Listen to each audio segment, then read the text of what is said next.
Vous allez assister à une grande première.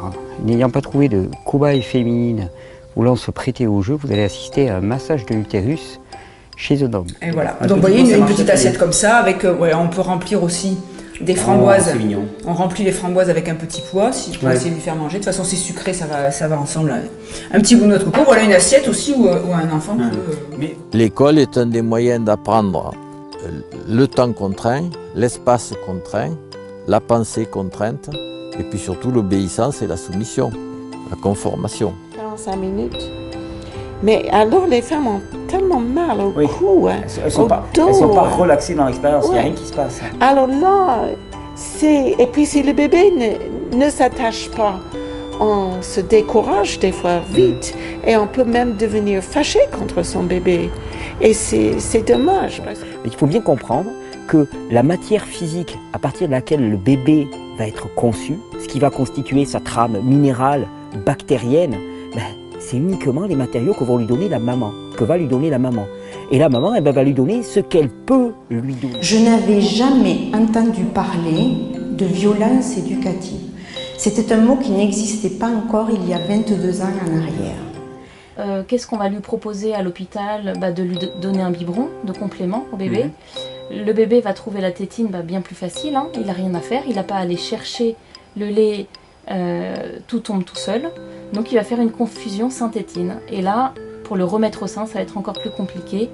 Elle va se dire, je ne suis pas faite pour ça, je suis fatiguée, j'ai rien à lui donner. Oui, en plus il y a un discours culpabilisant par rapport aux mères et stigmatisant qui est absolument terrible. Voilà, donc les allaitements réussis, on n'a pas besoin, vraiment personne n'a besoin de compléments ils appellent ça des petits compléments, c'est des petits biberons de 90 ml de lait artificiel, personne n'en a besoin.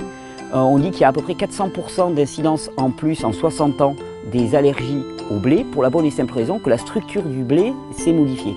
La structure du blé s'est modifiée, alors tant bien même que nous-mêmes avons un corps, une structure digestive qui est devenue de plus en plus faible.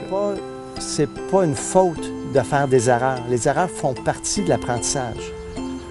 Alors que dans le système conventionnel, oui, l'erreur c'est la grande peur. L'erreur c'est la grande peur et c'est une faute de faire des erreurs. Il ne faut pas faire de faute. Oui. Donc ça met beaucoup de pression. C'est contraire d'ailleurs au processus naturel d'apprentissage. Alors quand on parle d'alimentation pour les enfants, pour moi il y a des produits qui devraient être classés dans la maison comme des poisons majeurs. On apprend, en fait à chaque moment de la vie, à tous les instants on apprend, et ça on le fait du moment où on sort du ventre de notre mère, et peut-être même avant en fait, parce qu'on apprend les sons, tout ça, jusqu'à notre mort en fait. C'est comme respirer, on le fait tous les jours spontanément. Parce qu'on ne mesure pas les gains que l'on peut avoir en retardant un projet de naissance de 6 mois ou d'1 an, et en consacrant ces 6 mois ou ces 1 an à un vrai travail de nettoyage et de reconstruction. Et donc ça m'amène à supposer que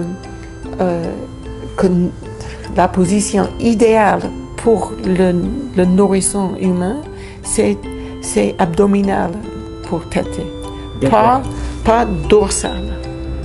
Deuxièmement, ton influence sur les autres va augmenter, parce que les autres vont reconnaître en toi, ils vont dire celle-là, celui-là, il a un truc en plus. Mais bien sûr que tu as un truc en plus, c'est simplement que tu n'es pas complètement endormi en permanence et que ta tête elle fonctionne de manière adéquate. Ça. C'est-à-dire, tout est là, la question c'est pourquoi je veux ça pour lui, à sa place. C'est-à-dire que je suis de nouveau dans ce schéma de vouloir pour un autre ce qui est bien pour cet autre. Alors, je m'interroge, ce genre de questionnement est intéressant parce que moi je suggère souvent de prendre un papier et de noter tout ce que je veux pour mon enfant. Je le marque, je réfléchis, je remarque, je complète, et une fois que j'ai complété cette liste, je me l'adresse. C'est plus pour mon enfant, c'est pour moi. Ça marche à 99,99% et c'est normal, parce que ce que je veux de bien pour mon enfant, c'est moi qui le veux. Et forcément, mon bien à moi, c'est mon bien à moi.